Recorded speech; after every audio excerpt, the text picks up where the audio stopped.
Hello and welcome to a news update on Acnn TV.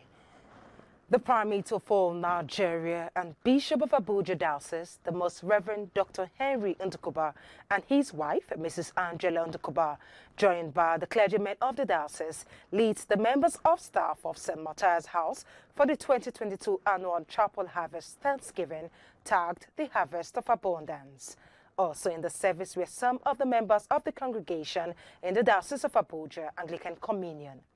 It was a time of deep reflective meditation as attendees were told by the preacher for the day, the Venerable Cyrianus Okoriko, that committing one's harvest is not a guarantee that one's work will be prospered.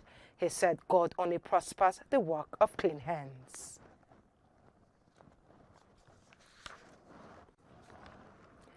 Diocese of Avo Anglican Communion Rivers State held its diocesan harvest on Sunday, 2nd October 2022, with guest preacher Bishop Bensi Chukwuwinke harping on the need for bountiful sowing among Christians.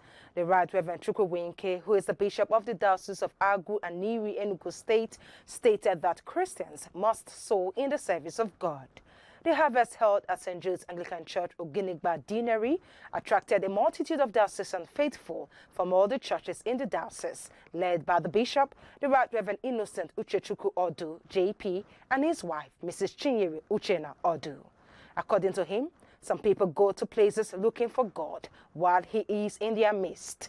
He encouraged Diocese of Avo faithful to always give generously to God, making references to some women like the widow of Zarephath, who gave the man of God Elijah her last meal and received a bountiful blessing.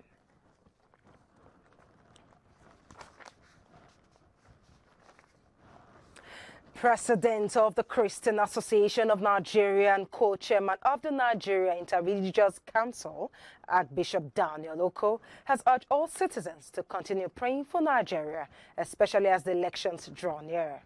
Archbishop Oko gave the advice in his independence message made available to journalists in Abuja, saying that God Almighty has made it possible for citizens to take full charge of the abundance of natural and human resources that he gave them freely.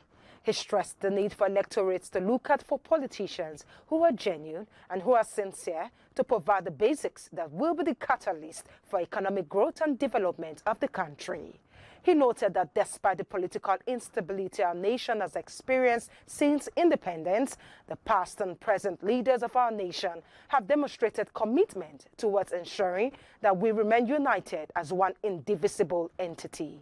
He further appealed to the federal government to go the extra mile to resolve the standoff with the university lecturers for the sake of our young people whose future is at stake. The CAN president also urged the government at all levels to provide basic infrastructure, security, good roads, constant electricity supply, and basic health care for citizens and other residents in Nigeria.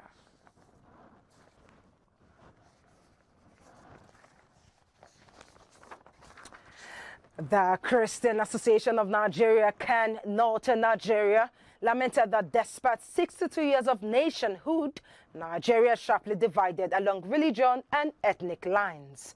The association also decried the endemic corruption among the ruling elite, which has disadvantaged Nigerians and made life difficult amid abundant resources. The Secretary General of Northern CAN, Elder Sunday Oebe, expressed grave concerns about the state of the Federation during a session with journalists. Commenting on Nigerians' 62nd independence anniversary, Oebe urged Nigerians to unite and kill the monster called religion and ethnicity, which has continued to play a key role in the selection of leaders and made it impossible to have competent people in leadership positions. He said despite 62 years of nationhood, Nigeria is deeply divided along religious and ethnic lines, and this has made it difficult for us to have good leaders. Oebe said religion is supposed to be a personal matter, but in Nigeria, the political elite use it to advance their selfish interest. He said politics and governance is a religious business of development aimed at improving the living conditions of the people. In Nigeria, politicians use religion and ethnicity to get to power because they have made it an issue among gullible Nigerians. And that's all we can take for now. Please join us at 3 p.m. West African time for the news on the hour. I am Phoebe Agimenyu. Thank you so much for watching, and God bless you.